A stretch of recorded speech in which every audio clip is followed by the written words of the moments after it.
प्यारे बच्चों, आपका एक बार फिर से स्वागत है आपके अपने YouTube चैनल इजी स्टेप्स पे। मैं हूं मनोज शर्मा, राजकीय उच्च माध्यमिक विद्यालय ढांढन से। बच्चों, अपन देख रहे थे हमारा नए सिलेबस के अनुसार हमारा जो पहला चैप्टर है रिलेशन एंड फंक्शन, यानी कि संबंध एवं फलन। और आज अपन देखने वाले हैं कंपोजिशन ऑफ फंक्शंस, यानी कि अगर दो फंक्शन अपने को दे रखे हैं तो उन दोनों फलनों का संयोजन कैसे किया जाएगा, यानी कि कंपोजिशन ऑफ फंक्शन यानी कि फलनों का संयोजन। इसका क्या मतलब है बच्चों? जैसे कि हमारे पास कोई एक सेट है A और इसका कोई अवयव है X, और A से B में कोई फंक्शन डिफाइन किया हुआ है F, यानी कि B is equal to fx। इसी प्रकार से एक दूसरा फंक्शन डिफाइन किया हुआ है g।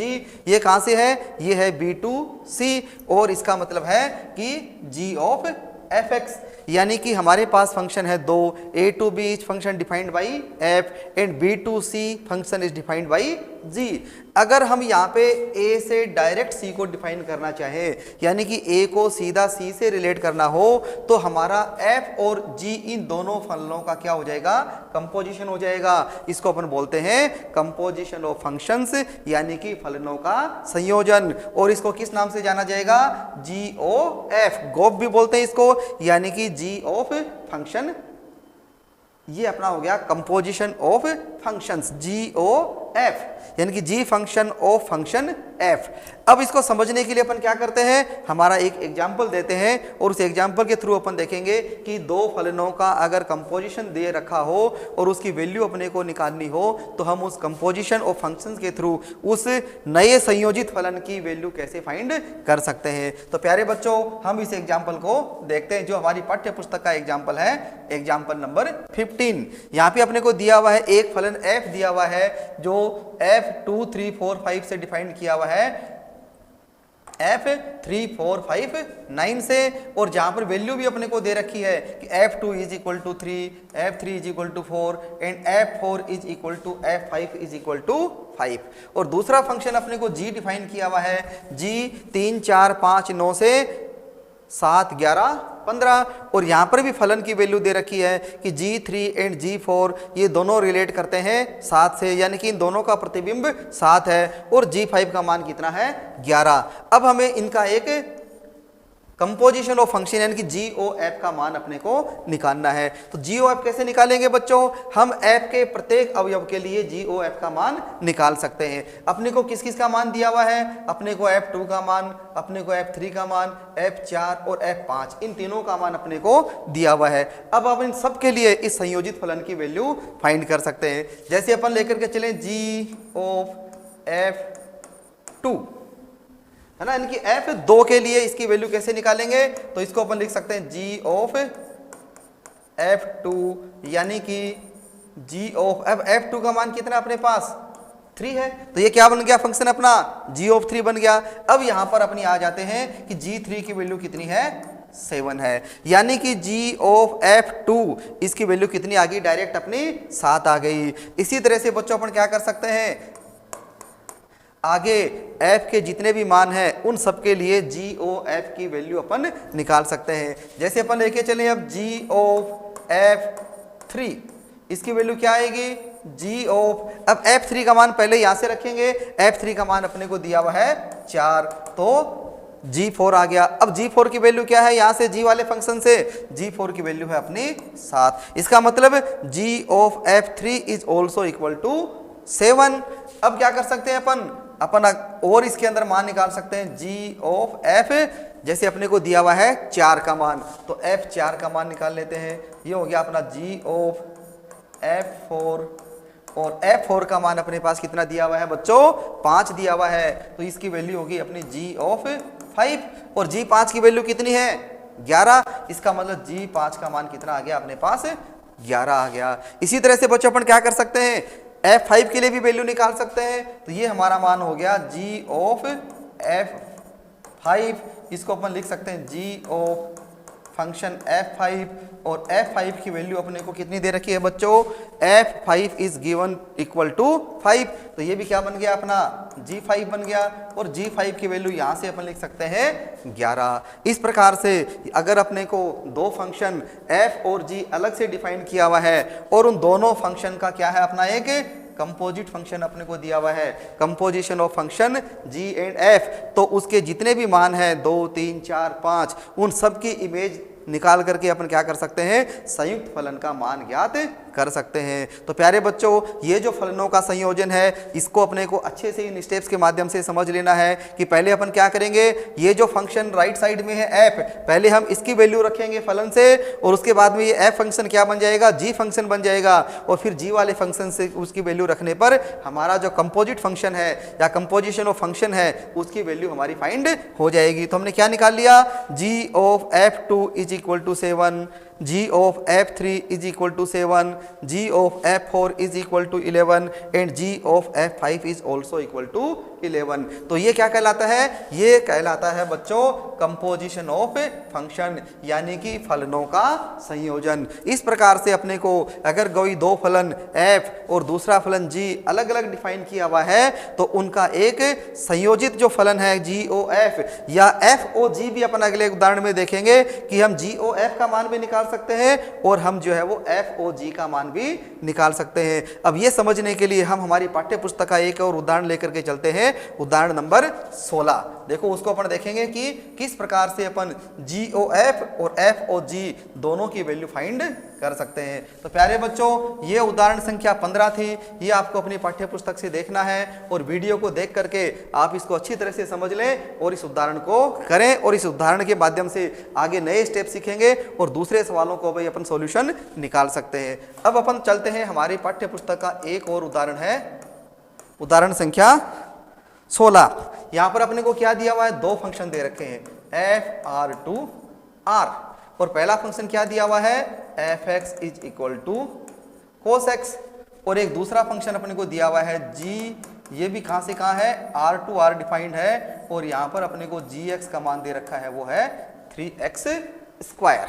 अब यहाँ पे क्या करना है अपने को, यहाँ पे अपने को दोनों निकालने हैं, GOF भी फाइंड करना है और अपने को FOG भी फाइंड करना है और लास्ट में अपने को ये बताना है कि क्या किसी संयोजित फलन के लिए ये ऑर्डर चेंज करने पर GOF का मान FOG के बराबर आएगा या नहीं आएगा। तो बच्चों हम दोनों स्थितियां चेक करते हैं कि हम पहले GOF का मान निकालेंगे और उसके बाद में अपन क्या करेंगे, FOG का मान भी निकालते हैं। तो सबसे पहले अपन चलते हैं GOF, इसका मतलब है G of fx। अब बच्चों हम क्या देखते हैं, fx का मान रखना है तो fx is equal to cos x, तो ये हमारा GOF फंक्शन क्या बन गया, ये बन गया G of cos x। अब क्या करेंगे, अब इसमें g वाली डेफिनेशन लगाएंगे तो हमारा gx फंक्शन क्या है, gx is equal to 3x square. बच्चों हमें ये याद रखना है कि ये एक चेन बनेगी, पहले gx से fx का मान निकालेंगे और fx जब रिप्लेस कर देंगे तो क्या बन जाएगा, वो हमारा जो दूसरा फंक्शन है वो g बनेगा और हम उसके बाद में उसमें क्या करेंगे, g की डेफिनेशन लगाएंगे, gx is equal to 3x square. तो हमारा फंक्शन क्या बन गया अब, g of cos x and this is equal to 3x square का मतलब हो गया 3 cos x का होल स्क्वायर और इसको अपन लिख सकते हैं 3 cos स्क्वायर x। यानी कि हमारे पास GOF की वैल्यू कितनी आ गई, हमारे पास इसकी वैल्यू आ गई 3 cos स्क्वायर x आ गई। इसको अपन नंबर 1 मान लेते हैं, यानी कि हमने a की वैल्यू निकाल ली कि GOF is equal to 3 cos square x। अब अपन इसमें दूसरा फंक्शन लेके देते हैं कि अगर इसका ऑर्डर चेंज कर दें, यानी कि FOG का मान अपन कैसे निकालेंगे। तो क्या करेंगे बच्चों, यहाँ पर अपन f ऑफ g का मतलब है f ऑफ gx, यानी कि यहाँ पर पहले किसकी वैल्यू रखनी पड़ेगी अपने को, पहले अपने को g वाले फंक्शन का मान रखना पड़ेगा। तो हमारा फंक्शन क्या बन जाएगा ये अब, f of gx is equal to 3x square, यानी कि हमारे पास क्या आ गया अब, FOG is equal to f of gx is equal to f of 3x square. अब हमारे पास कौन सा फंक्शन आ गया, अब f फंक्शन आ गया। अब हम क्या करेंगे, f फंक्शन का जो फंक्शन दिया हुआ है fx is equal to cos x, उसमें x की वैल्यू की जगह क्या रख देंगे, 3x स्क्वायर रख देंगे। तो इसका मान क्या बनेगा बच्चों, इसका मान अपना आ गया cos ऑफ 3x स्क्वायर, क्योंकि यहाँ हमारा जो x है वो क्या है 3x स्क्वायर है और fx की डेफिनेशन क्या है, fx is defined with cos x, तो हमारे पास क्या आ गया कोस इंटू 3x स्क्वायर। इसको अपन नंबर 2 मान लेते हैं। यानी कि ये जो हमारा दूसरा फंक्शन था कौन सा, एफ ओ जी, दोनों की वैल्यू अपन ने निकाल ली। जी ओ एफ का मान कितना आ गया 3 कोस स्क्वायर एक्स, और इसी प्रकार से एफ ओ जी का मान कितना आ गया कोस ऑफ 3x स्क्वायर। अब प्यारे बच्चों अपने को एक विशेष स्थिति लेकर के चलना है और ये बताना है कि क्या जी ओ एफ का मान एफ ओ जी के बराबर आएगा या नहीं आएगा। तो यहाँ पर अपन मान करके चलते हैं कि माना x बराबर 0, x बराबर 0 के लिए अपन जी ओ एफ और एफ ओ जी दोनों की वैल्यू निकालते हैं। तो हमारे पास क्या आएगा बच्चों, g o f is equal to, ये हमें पता है इसका मान आया है 3 कोस स्क्वायर एक्स, इसका मतलब ये हो गया 3 कोस स्क्वायर 0। x के स्थान पे क्या रख दिया अपन ने 0 रख दिया। और प्यारे बच्चों क्योंकि अपन जानते हैं कि x का मान जो है वो 0 रखने पर कोस 0 हो गया, और कोस 0 की वैल्यू क्या होती है, सही, कोस 0 की वैल्यू होती है 1। इसका मतलब इस पूरे फलन का मान कितना आ गया 3 इंटू 1 बराबर 3 आ गया। इसी तरह से अपन क्या करेंगे, हमारा जो इसका दूसरा कंपोजिट फंक्शन है एफ ओ जी, इसका मान भी निकाल सकते हैं। तो एफ ओ जी का मान कितना निकाला अपन ने, समीकरण नंबर 2 से इसका मान है कोस 3x स्क्वायर। तो यहाँ इसकी वैल्यू निकालते हैं। देखो कोस ऑफ 3x का स्क्वायर बराबर ये बन गया कोस 0, क्योंकि x का मान 0 रखने पे ये क्या बन गया कोस 0 बन गया। और कोस 0 का मान कितना होता है बच्चों, कोस 0 का मान 1 होता है। तो हमने क्या देखा कि जी ओ एफ का मान कितना आया बच्चों, जी ओ एफ का मान हमारे पास आ गया 3।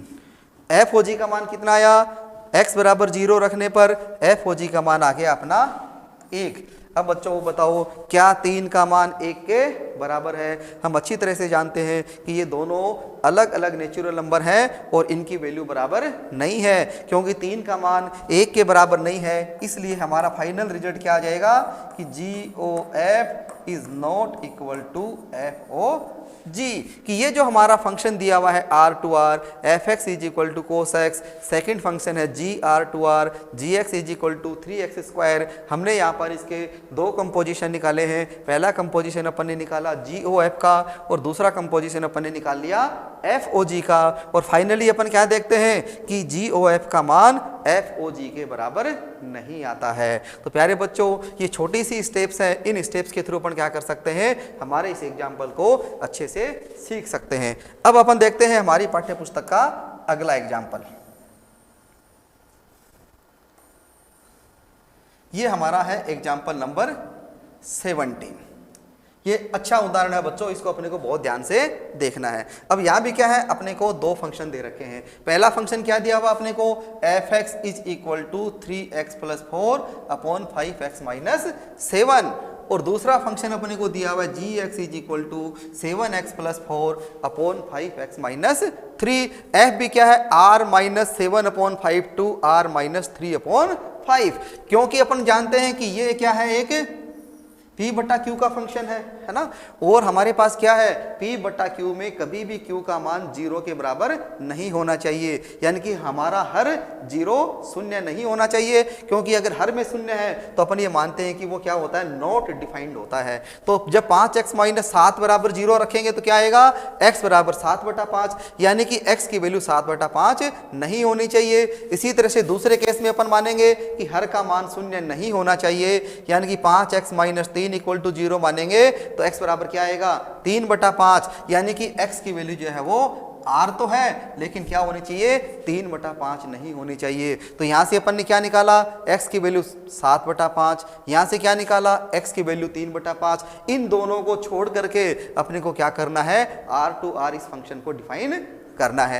अब हमें इसका कंपोजिट फंक्शन निकालना है, और हमें इसमें दोनों निकालने हैं। हमें एफ ओ जी का मान भी निकालना है, और हमें दूसरी साइड में क्या करना है, जी ओ एफ का मान भी निकालना है। तो प्यारे बच्चों अपन इसके 2 पार्ट कर लेते हैं, और दोनों का अलग अलग सॉल्यूशन अपन निकाल करके देखते हैं, और मुझे पूरा यकीन है कि आप इन सारी चीज़ों को अच्छे से समझ पाएंगे। देखो पहला अपन को निकालना है एफ ऑफ जी, तो कैसे चलेंगे, इसका सॉल्यूशन निकालेंगे।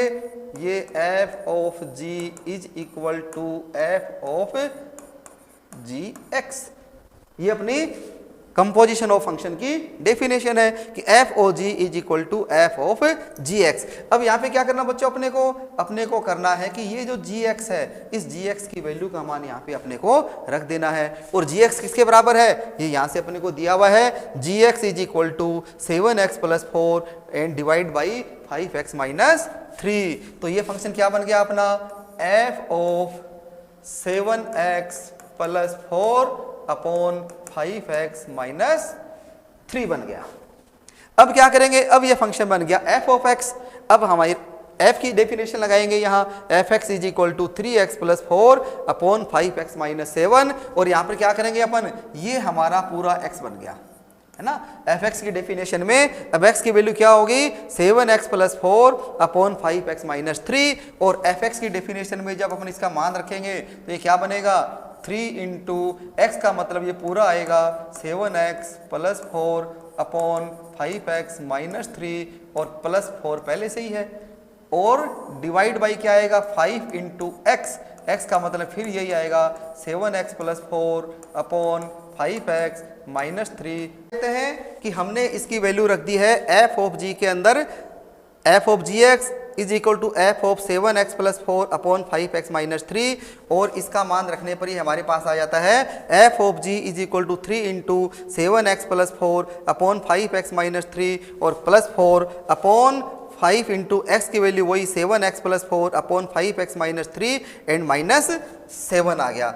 अब यहाँ से अपन देखते हैं इसको कि अब इसको ओपन करते हैं तो हमारे सामने आएगा 3 इंटू 7 का मतलब हो गया 21। तो डायरेक्ट अपन लिख देते हैं 3 into 7x + 4 + 4 into 5x - 3 and divide by 5 into 7x + 4 - 7 into 5x - 3। और क्योंकि बच्चों यहाँ पे एलसीएम सेम आएगा ऊपर नीचे, 5x - 3 5x - 3, तो 5x - 3 से क्या होगा, 5x - 3 कैंसिल हो जाता है। तो हमारे सामने क्या आएगा, अब हमारे पास आ गया 21x + 12 + 20x - 12 और बट्टा में क्या आएगा हमारे पास 35x + 20 - 35x और प्लस के 21 आएगा। तो अब क्या होगा बच्चों, यहाँ पे देखो ऊपर अपन देखते हैं कि +12 से -12 कैंसिल हो गया और नीचे अपन देखेंगे 35x से माइनस का 35x कैंसिल हो जाता है। तो हमारे पास क्या बचा, हमारे पास आ गया 41x बटा 41 और इसमें 41 से 41 कैंसिल हो गया और हमारे पास क्या आ गया, x आ गया। तो हमने क्या निकाल लिया, f ऑफ g का मान निकाला और f ऑफ g का मान कितना आता है, f ऑफ g का मान हमारे पास आ गया इक्वल टू x। अब सेकंड इसका पार्ट देखते हैं बच्चों अपन कि GOF का मान कैसे निकाल सकते हैं। इसको भी अपने को इसी तरह से फॉलो करना है। GOF देखो अपन चलते हैं यहाँ पे कि GOF is equal to G of fx और इसको अपन लिख सकते हैं G ऑफ fx। अब fx का मान यहाँ पे पहले आएगा तो ये बन गया अपना 3x + 4 डिवाइड बाई 5x - 7। अब क्या करेंगे, अब इसमें अपन डिफाइन करेंगे g की डेफिनेशन को, gx is equal to 7x + 4 and divide by 5x - 3। तो यहाँ पे ये क्या बन गया अपना, ये पूरा बन गया अपना x। तो gx के जो फंक्शन है उसमें x के स्थान पर इसको रिप्लेस करने पर ये हमारा फंक्शन आ गया GOF is equal to 3 into gx में x के स्थान पे इसको पुट करने पर क्या आएगा, ये इसको gx इज इक्वल टू है 7x तो 7 into 3x + 4 upon 5x - 7 + 4 divide by है ना 5x है तो 5 इंटू 3x + 4 अपॉन 5x - 7 और माइनस के 3। यानी कि ये जो gx फंक्शन है इसमें जहां जहां पे अपने को x दिखाई दे रहा है उस x के स्थान पर अपने को क्या लिख देना है, 3x + 4 और बटा 5x - 7। अब इसको सॉल्व करते हैं बच्चों तो क्या आएगा, जैसा हमने FOG में किया था सेम यहाँ पे होगा, अपने को एलसीएम लेना है 5x - 7। तो हमारे पास आएगा अंश में संख्या आएगी 7 इंटू 3x + 4 और प्लस 4 इंटू 5x - 7 और बट्टा में क्या आएगा, बट्टा में हमारे पास आएगा 5 इंटू 3x +4 और माइनस के 3 इंटू 5x माइनस के 7। और यहाँ भी क्या होगा, एलसीएम से एलसीएम कैंसिल हो जाएगा। अब इससे आगे अपन चलते हैं तो हमारे पास क्या आएगा, ब्रैकेट ओपन करने पे ये हो गया 21x प्लस के 28 प्लस के 20x माइनस 28 और बट्टा में क्या आया 15x प्लस 20 माइनस 15x और प्लस के 21। और यहाँ क्या देखते हैं बच्चों अपन कि अंश में 28 से माइनस 28 कैंसिल होगा, हर में 15x से माइनस 15x कैंसिल हो जाएगा और हमारे पास क्या आ गया 21x प्लस 20x यानी कि 41x और बट्टा में भी क्या आएगा 20 प्लस 21 यानी कि 41 और 41 से 41 कैंसिल हो जाएगा तो यहाँ भी हमारे पास क्या आ गया x आ गया। तो प्यारे बच्चों हमने क्या देखा यहाँ पर, ये दोनों समीकरण अगर अपन देख लें इसको अगर थोड़ा सा अपन छोटा कर लें तो अपन अच्छी तरह से देख पाएंगे कि हमारे पास जो फंक्शन है एफ ओ जी का मान कितना आ गया x आ गया और हमारे पास जी ओ एफ का मान भी कितना आ गया x आ गया। अब हम देखते हैं कि हमें करना क्या था यहाँ पे, है ना।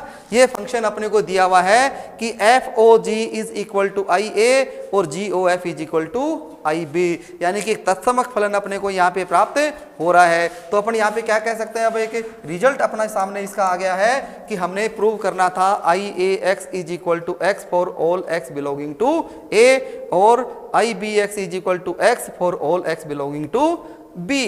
तो हमारे पास एफ ओ जी का मान क्या आ गया x आ गया। तो यहाँ पे अपन लिख सकते हैं कि एफ ओ जी इसका मान अपने को निकालना है बराबर I A is equal to x for all x belonging to A और सेकंड हमने निकाल दिया है यहाँ पे कि g o f is equal to I B is equal to also x for all x belonging to B, यानी कि आई ए और आई बी तत्समक फलन हमने यहाँ पे निकाल लिए। और क्या देखा अपन ने कि एफ ओ जी और जी ओ एफ दोनों ही क्या होंगे, एक तत्समक फलन का रिजल्ट अपने को लेकर के आता है।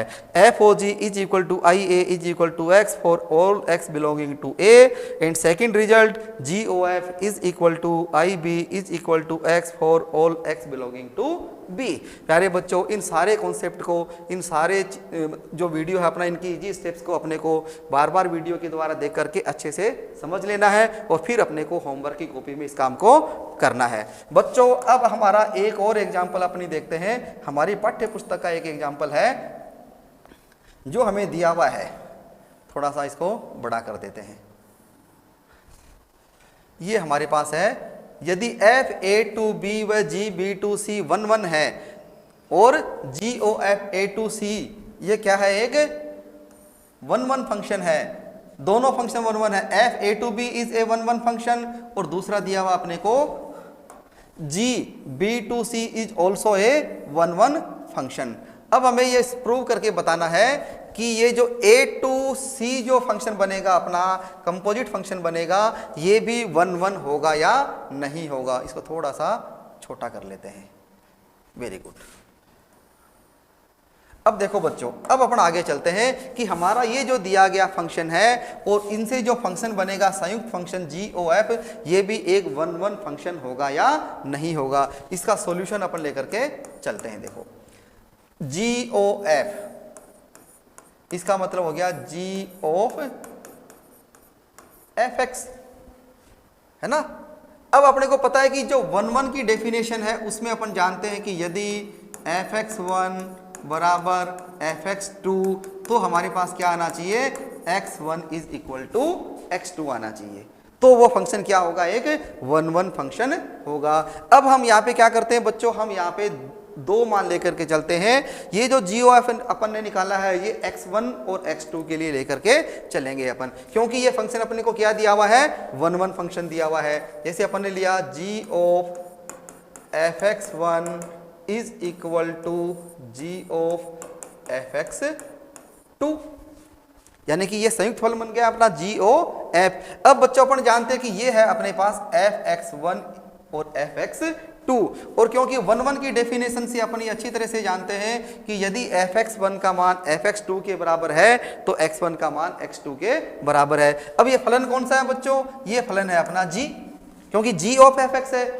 तो हमें पहले से ही पता है कि हमारा ये जो जी फंक्शन है B2C ये क्या है, एक 1 फंक्शन है तो अपन यहाँ पे ब्रैकेट में लिख सकते हैं कि चूंकि g इज 1 कि हमारा ये जो g फंक्शन है ये किस प्रकार का फंक्शन है, एक 1 फंक्शन है। इसका मतलब क्या हुआ, 1 फंक्शन होने से इसके अंदर के जो अवयव है x1 का मान x2 के बराबर होना चाहिए। और यहाँ पे x1 x2 क्या है, यहाँ पर अपन देख पा रहे हैं कि x1 का मतलब है fx1 और x2 का मतलब है fx2। तो यहाँ से क्या निकल कर आया अपना कि fx1 is equal to fx2। यहां पर अपने को कंफ्यूजन नहीं करना है कि ये fx1 बराबर fx2 कैसे आया, क्योंकि बच्चों अपन जानते हैं कि यदि कोई फलन 1 या एक फलन है तो उसमें होता है fx1 is equal to fx2 और इसका मतलब ये है कि x1 का मान x2 के बराबर होना चाहिए, क्योंकि ये हमारा कंपोजिट फंक्शन है g of fx1 is equal to g of fx2। और क्योंकि g जो फंक्शन है it is already given a 1 function, कि ये पहले से हमें दिया हुआ है कि g है वो एक फलन है और g के एक फलन होने से इसके अंदर जो x है x1 का मान है fx1, x2 का मान है fx2, इसलिए क्या होगा अंदर वाले x1 और x2 का मान बराबर होगा। तो हमारे पास रिजल्ट आ गया fx1 is equal to fx2। अब बच्चों अपन यहाँ पे फिर एक डेफिनेशन अप्लाई करेंगे कि हमारे पास ये भी दिया हुआ है कि ये जो f है ये भी क्या है, ये भी एक 1 फंक्शन है। f is also given 1 function. तो इसका मतलब क्या हुआ, ये डेफिनेशन अगर अपन यहाँ पे अप्लाई करते हैं तो यहाँ पे भी अपना आ गया x1 is equal to x2। तो हम क्या लेके चले थे, हम लेके चले थे g of fx1 is equal to g of fx2 और हमने लास्ट में क्या प्रूव कर दिया, हमने प्रूव कर दिया कि x1 is equal to x2। और इसका रिजल्ट क्या हुआ बच्चों, इसका रिजल्ट ये हुआ कि ये जो संयुक्त फलन है GOF कंपोजिशन ऑफ फंक्शन, ये भी क्या होगा एक 1 फंक्शन होगा, क्योंकि हमने इसमें 1 की डेफिनेशन को वेरीफाई कर दिया है। x1 is equal to x2, hence we can say GOF is also a 1 function. तो प्यारे बच्चों हमें इस चैप्टर में क्या करना है, ये जो हमारी एक्सरसाइज आने वाली है 1.3 ये उससे रिलेटेड कुछ एग्जाम्पल अपन ने आज करे हैं। अगले वीडियो में हम कुछ और एग्जाम्पल देखेंगे, तब तक आप इन वीडियो को अच्छे से देखते रहिए और इन उदाहरणों को इजी स्टेप्स के माध्यम से समझिए और अपना अभ्यास करिए, कंटिन्यू रखिए। Thank you.